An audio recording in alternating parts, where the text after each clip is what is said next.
అందరికీ నమస్కారం అండి.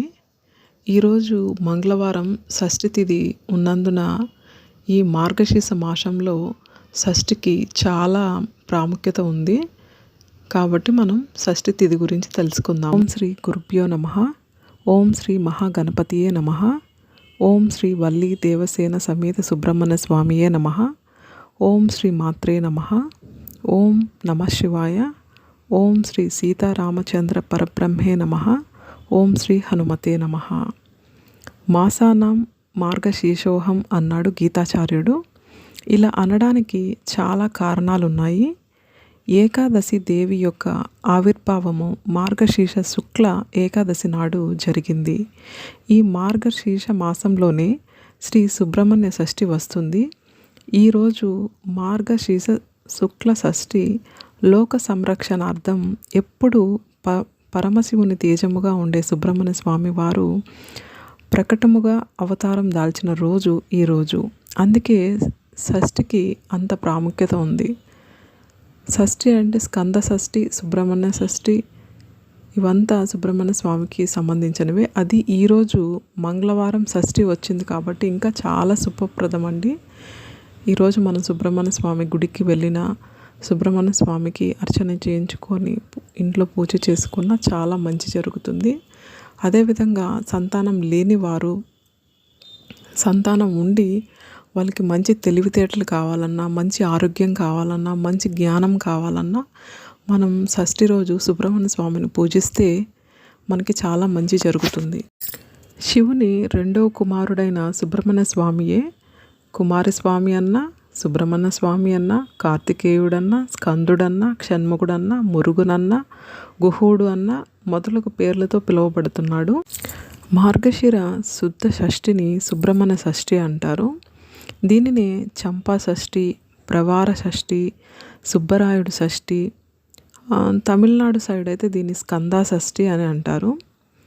దేవేంద్రుడు మార్గశిర శుద్ధ షష్ఠి నాడు దేవసేనతో సుబ్రహ్మణ్య స్వామి వారికి అత్యంత వైభవంగా వివాహం జరిపించిన రోజునే శ్రీ సుబ్రహ్మణ్య షష్ఠిగా వ్యవహరిస్తారు. కుమారస్వామి మాతృగర్భం నుండి పుట్టినవాడు కాదు కనుక కథాక్రమంలో పుత్రునిగా పార్వతికి పరమేశ్వరులకి స్వీకరించారు. ఈ విషయము మహాభారతం అరణ్య పర్వంలో కనబడుతుంది. మనము షష్ఠి దేవి గురించి కొంచెం తెలుసుకుందాము. హైందవ మతంలో చాలామంది దేవతలు ఉండినప్పటికీ ప్రతి ఒక్క దేవత ప్రత్యేకమే. వారి విధులు, వాళ్ళ ప్రార్థనలు, దీవెనలు అన్నీ విశిష్టమే. అలాంటి ఒక విశిష్టమైన దేవతే షష్ఠీదేవి. సంతానం కావాలనుకునే వారికి ఈ షష్ఠీ దేవత స్తోత్రం చదువుకోమని పెద్దలు చెబుతూ ఉంటారు. ఈ షష్ఠీదేవి కథా ప్రస్థానానికి వస్తే మనం వందల వేల సంవత్సరాలుగా శాసనాల్లోని పురాణాల్లోనూ ఆమె ప్రస్తావన కనిపిస్తూనే ఉంది. ఒకానొక సందర్భంలో అయితే ఉత్తరాది పాలించే రాజులు షష్ఠీదేవి రూపంలో ఏకంగా బంగారు నాణ్యాలని కూడా ముద్రించేవారు. షష్ఠీదేవికి కొందరు భూదేవి అవతారమని, లక్ష్మీదేవి అంశని భావిస్తారు. కానీ సుబ్రహ్మణ్య స్వామి భార్య అయిన దేవసేనకు ప్రతిరూపమే ఈ షష్ఠీదేవి అన్నది కొన్ని పురాణాల్లో చెబుతున్నారు. షష్ఠీదేవిని కొలుచుకుంటే కోరిన సంతానం లభిస్తున్నదని చాలా నమ్మకం.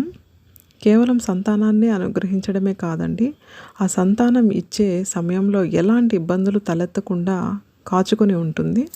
ఇక పిల్లవాడు పెరిగి పెద్దయ్యేదాకా కూడా అతనికి ఎలాంటి అనారోగ్యము ఏర్పడకుండా చల్లగా చూసుకుంటుంది.